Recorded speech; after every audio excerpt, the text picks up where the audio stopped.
కట్టెవ్వడు చెయ్యర యుద్ధం.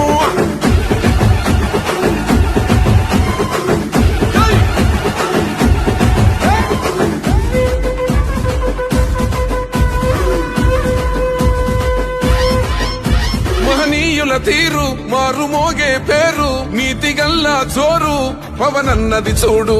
పిక్కరేగిన వాడు లెక్క తేల్చే తోడు నిగ్గదిస్తున్నోడు పాలకులను నేడు. 10 మంది కడుపే నిండాలంటుండు అవినీతి అంతం కావాలంటుండు. అందుకే చేస్తుండు ఆగని అలవని పోరాటం. నీతిగల్లా చోరు పవనన్నది చూడు. పిక్కరేగిన వాడు